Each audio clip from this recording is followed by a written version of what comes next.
नमस्कार, स्वागत है आपका न्यूज 18 पंजाब हरियाणा हिमाचल में। मैं हूं आपके साथ कुसुम रावत। बुलेटिन की शुरुआत लुधियाना से आ रही एक बड़ी खबर के साथ करेंगे। लुधियाना में कोरोना के मामलों में इजाफा हुआ है। हॉटस्पॉट लुधियाना में 17 और नए केस सामने आए हैं। आरपीएफ के जवान हैं सारे के सारे मरीज और अब तक लुधियाना में 34 आरपीएफ जवान कोरोना पॉजिटिव हो चुके हैं। लुधियाना के सिविल सर्जन ने इसकी पुष्टि की है। तो बड़ी खबर आपको लुधियाना से बता रहे हैं, जहां पर हॉटस्पॉट पहले से ही है और 17 और नए केस सामने हैं। आरपीएफ के जवान है सारे के सारे मरीज और अब तक लुधियाना में 34 आरपीएफ के जवान कोरोना पॉजिटिव हो चुके हैं। और बड़ी बात यह है कि अब जो नए मामले सामने आए हैं वो भी सारे के सारे कोरोना पॉजिटिव हैं और आरपीएफ के जवान ही बताए जा रहे हैं। तो लुधियाना के सिविल सर्जन ने इस पूरे मामले की पुष्टि की है और बड़ी बात यह है कि लगातार लुधियाना में आंकड़ों में इजाफा होता जा रहा है।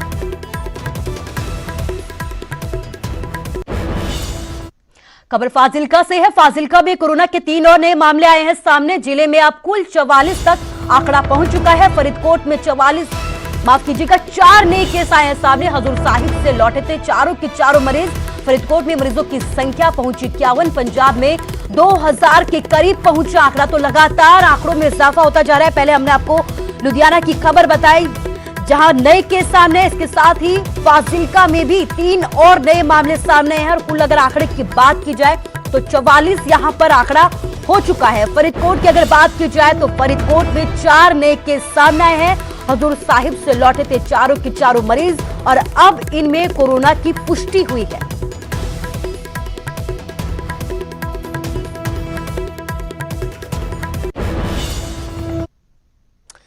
हालांकि पंजाब में कोरोना के मामलों की रफ्तार में कमी भी आई है। मुख्यमंत्री ने ट्वीट कर इसकी जानकारी दी है। इसके साथ ही खुशी भी जताई है। 13 मई को 10 और 14 को सिर्फ 11 केस सामने आए हैं। कैप्टन ने किया कोरोना वॉरियर्स को धन्यवाद। पिछले हफ्तों से बेहतर स्थिति हुई है, कैप्टन का ये कहना है। ट्वीट कर पूरी जानकारी दी है। इसके साथ ही ये भी कहना है कि अभी भी हमें चौकस रहने की जरूरत है। ये कहना है पंजाब के सीएम कैप्टन अमरिंदर का, जिन्होंने ये बताया है कि अब पंजाब में कोरोना के मामलों में कमी आई है और इस पर उनकी तरफ से खुशी भी जताई गई है। कैप्टन ने कहा है कि 13 मई को 10 और 14 मई को महज 11 नए केस सामने आए थे। इसका मतलब साफ ये है कि पंजाब में कोरोना के मामलों में कमी आती जा रही है।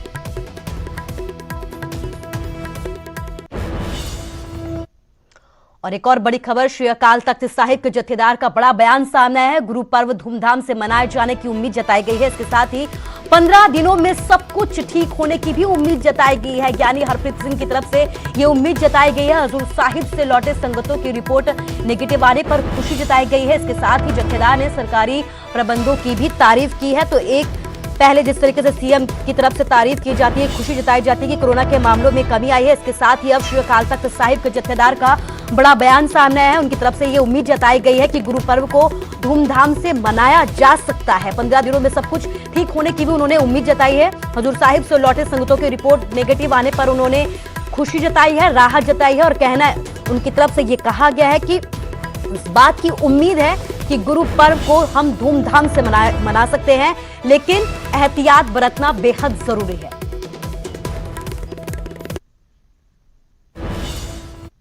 दस 12-15 दिनों ਨੂੰ ਜਿਹੜਾ ਗੁਰਪੁਰਬ ਹੈ ਉਸ ਦਿਨ ਤੇ ਹੀ ਅਸੀਂ ਵਧੀਆ ਢੰਗ ਨਾਲ ਉਹਨੂੰ ਮਨਾਈਏ।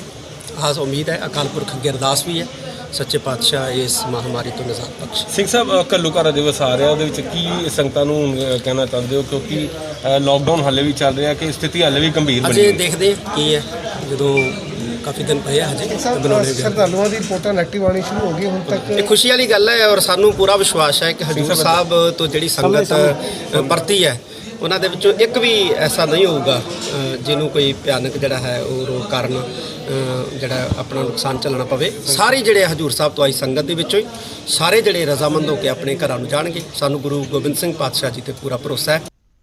अब बड़ी खबर हरियाणा से आपको बता रहे हैं। हरियाणा में कोरोना से एक और मौत हो चुकी है। सोनीपत में 75 वर्षीय बुजुर्ग महिला की मौत हो गई है। कोरोना की वजह से मौत हुई है और मौत के बाद रिपोर्ट पॉजिटिव आई है कोरोना की। इसके साथ ही सोनीपत के ठरू गांव की रहने वाली थी बुजुर्ग महिला। दमा की बीमारी के चलते अस्पताल में भर्ती थी।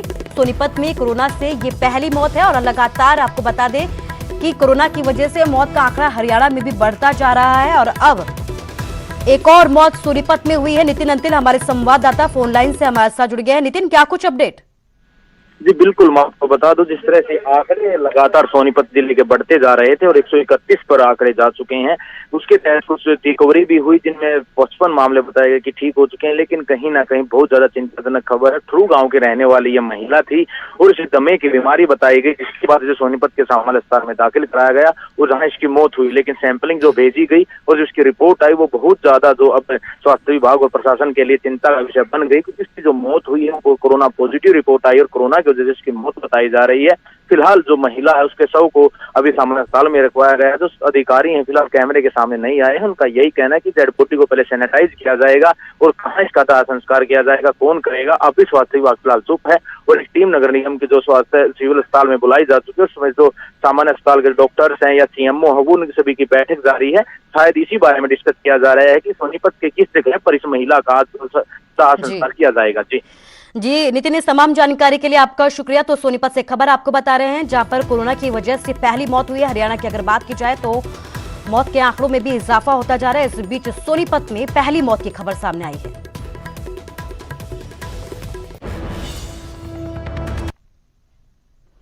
और इसके साथ ही न्यूज 18 की खबर का बड़ा असर हुआ है। गोवा में फंसे हिमाचलियों की घर वापसी हो गई है। 1400 से ज्यादा यात्रियों को लेकर ऊना पहुंच चुकी है ट्रेन। जिला प्रशासन ने तालियां बजाकर इनका स्वागत किया। स्टेशन पर सभी यात्रियों की थर्मल स्क्रीनिंग की गई है। इसके साथ ही सभी यात्रियों को खाने के पैकेट्स भी वहां पर बांटे गए हैं। पानी की बोतल्स और मास्क भी यहां पर दिए गए हैं। सैनिटाइजर की व्यवस्था यहां पर की गई है। इसके साथ ही एचआरटीसी की बसों के जरिए जिलों तक इनको अब छोड़ा जाएगा। तो बड़ी खबर आपको दिखा रहे हैं, जहां पे न्यूज 18 की खबर का बड़ा असर हुआ है। हमने इससे पहले आपको ये खबर दिखाई थी कि गोवा में कई हिमाचली फंसे हुए हैं, जिसके बाद अब न्यूज 18 की खबर का बड़ा असर हुआ है।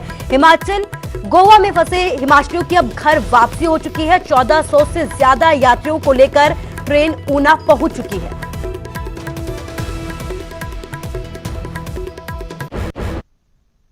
गोवा से आया हूँ और 5 महीने वहाँ पे वर्किंग सीन था मेरा, और अभी ख़त्म करके जयराम जी जो अपने मुख्यमंत्री जी, उनका बहुत बहुत धन्यवाद करना चाहता हूँ। सर मेरा नाम राजकुमार है, मैं डिस्ट्रिक्ट कुल्लू से हूँ, निर्मल तहसील से।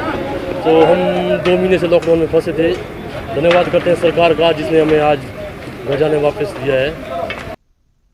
और एक और बड़ी और राहत की खबर आपको बता रहे हैं। लॉकडाउन के बीच हरियाणा में शुरू हो गई है रोडवेज की बस सेवा। हरियाणा के 10 जिलों में रोडवेज की सेवा को बहाल कर दिया गया है। ऑनलाइन ही टिकट वितरित किए जा रहे हैं। इसके साथ ही बस डिपो में यात्रियों की थर्मल स्क्रीनिंग की जा रही है। सोशल डिस्टेंसिंग का पूरा ख्याल यहां पर रखा जा रहा है। तो हरियाणा के लिहाज से बड़ी और राहत भरी खबर आपको बता रहे हैं, जहां पर रोडवेज के पहिए सड़कों पर घूमने लगे हैं। हरियाणा के 10 जिलों में रोडवेज की सुविधा शुरू कर दी गई है। फिलहाल ऑनलाइन ही टिकटें दी जा रही हैं।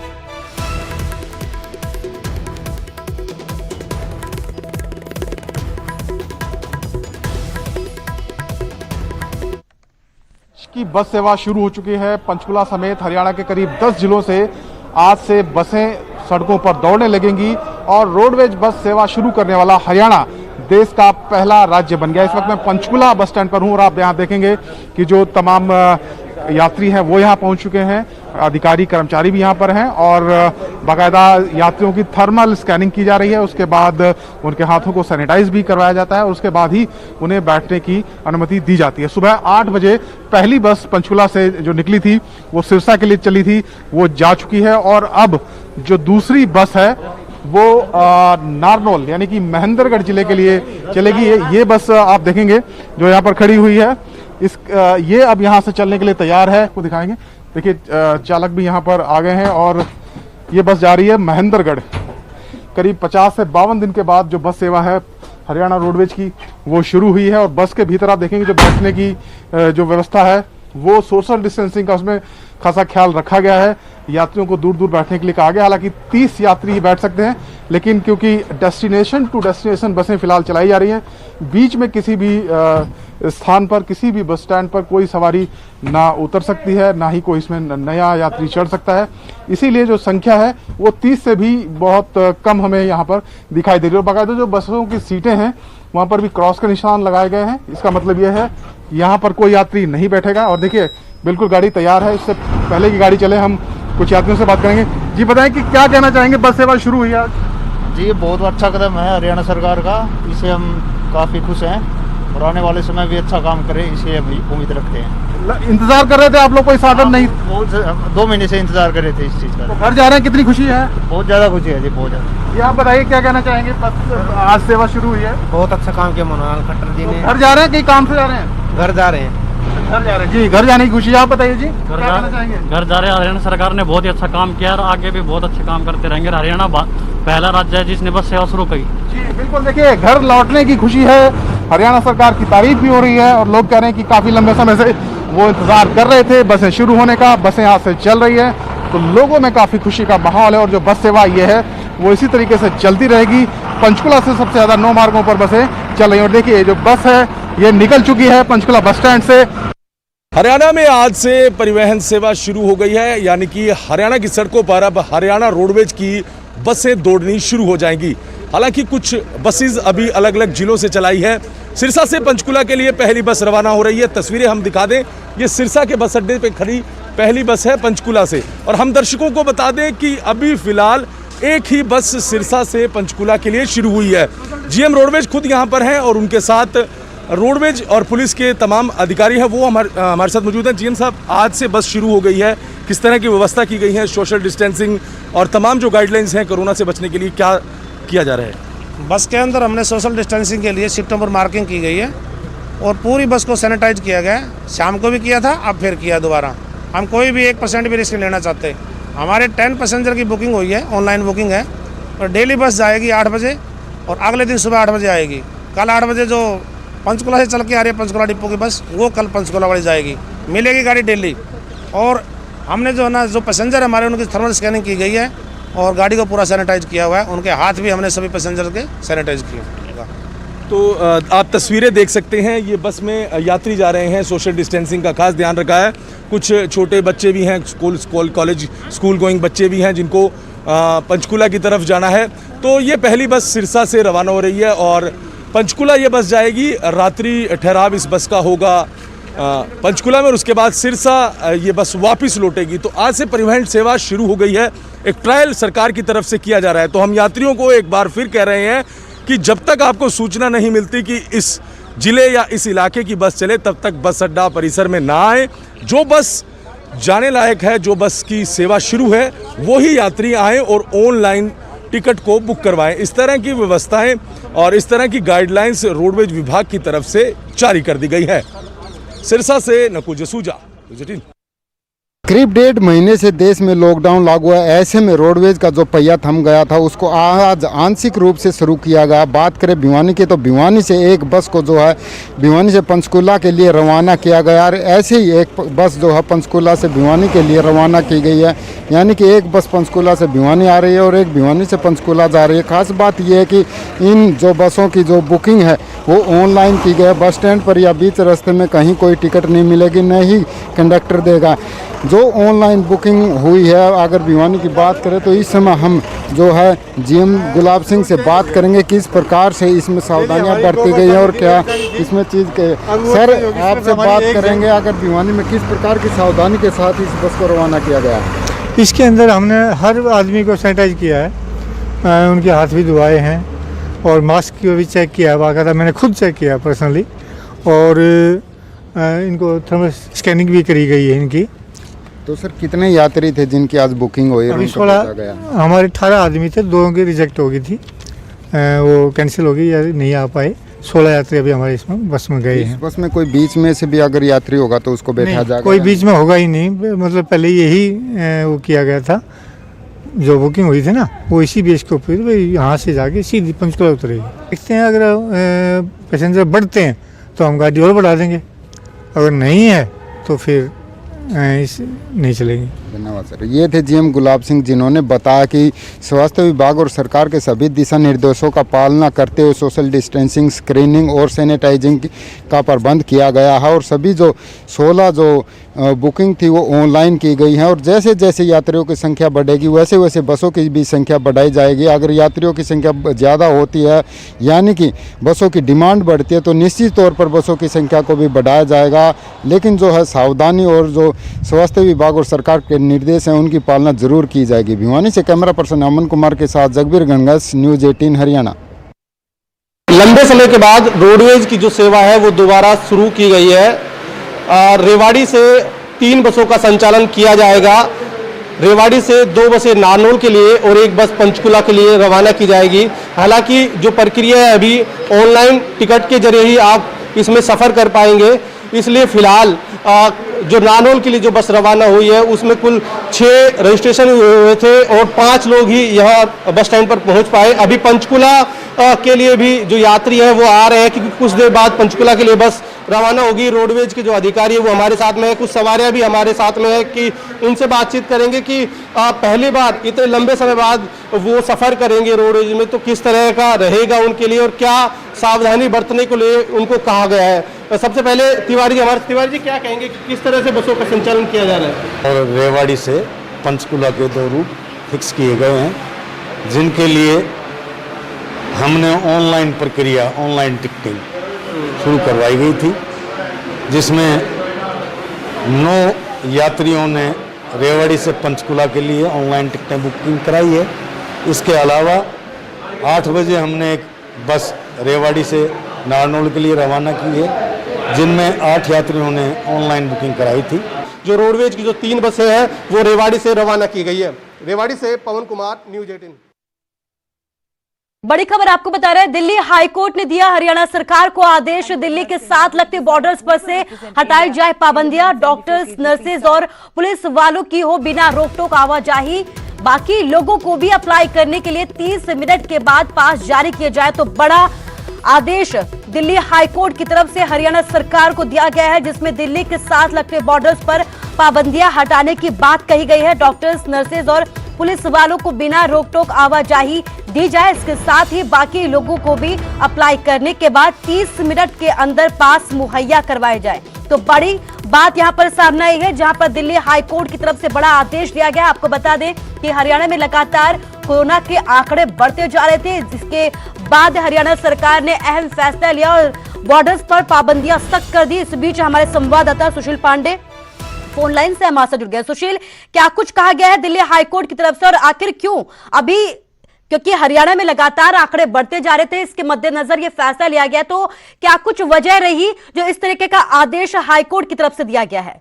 देखिए कुसुम, साफ तौर से इसेंशियल सर्विस को लेकर तमाम जो राज्य सरकारें हैं और गृह मंत्रालय हैं उनके लगातार नोटिफिकेशन आ रहे हैं, लेकिन जिस तरह राज्य सरकारें अपने अपने राज्यों में कोरोना के संक्रमण को रोकने का प्रयास कर रही है, उसमें से बड़ा प्रयास हरियाणा सरकार की तरफ से किया गया था। लेकिन इस प्रयास को लेकर दिल्ली हाईकोर्ट में एक याचिका दाखिल की गई, जिसमें कहा गया कि जो एसेंशियल सर्विसेज से जुड़े हुए लोग हैं, चाहे वो डॉक्टर्स हो, चाहे वो नर्सेज हो या फिर पुलिस कर्मचारी क्यों ना हो, उन तमाम लोगों को दिल्ली में आने जाने का जो परमिशन है वो ग्रांट किया जाए। लेकिन इस बीच हाईकोर्ट में फिलहाल केंद्र सरकार की तरफ से कहा गया कि जो नोटिफिकेशन जारी किया गया था उसमें कई ऐसे लोग हैं एसेंशियल सर्विस से जुड़े हुए जिनको बॉर्डर पर रोका जा रहा है, चाहे वो फरीदाबाद का बॉर्डर हो, चाहे वो सोनीपत का या गुड़गांव का बॉर्डर हो। उन तमाम क्षेत्रों में हरियाणा की जो पुलिस है वो फिलहाल उन तमाम लोगों को दिल्ली में एंटर नहीं करने दे रही है। हालांकि कल इस पूरे मामले में सुनवाई के दौरान हरियाणा सरकार की तरफ से ये बताया गया कोर्ट में कि उन तमाम लोगों को अब फिलहाल परमिशन दिया जाएगा जो एसेंशियल सर्विस से जुड़े हुए लोग हो, चाहे वो डॉक्टर हैं, नर्स हैं या फिर पुलिस कर्मचारी हैं या सरकारी कर्मचारी हैं। ऐसे भी लोगों को भी पास दिए जाएंगे जो फिलहाल किसी जरूरी काम की वजह से दिल्ली जा रहे हैं। बड़ी बात यह है कि सभी को अभी फिलहाल जो है जरूरी सेवाओं के जो लोग हैं, जिन उससे जुड़े हुए जो लोग हैं, उनको ही आवाजाही विशेष तौर पर दी जाने की बात कही है। बाकी लोगों के लिए भी अप्लाई करने के 30 मिनट बाद पास जारी करने की बड़ी बात दिल्ली हाईकोर्ट की तरफ से हरियाणा सरकार को इसके आदेश जारी किए गए हैं।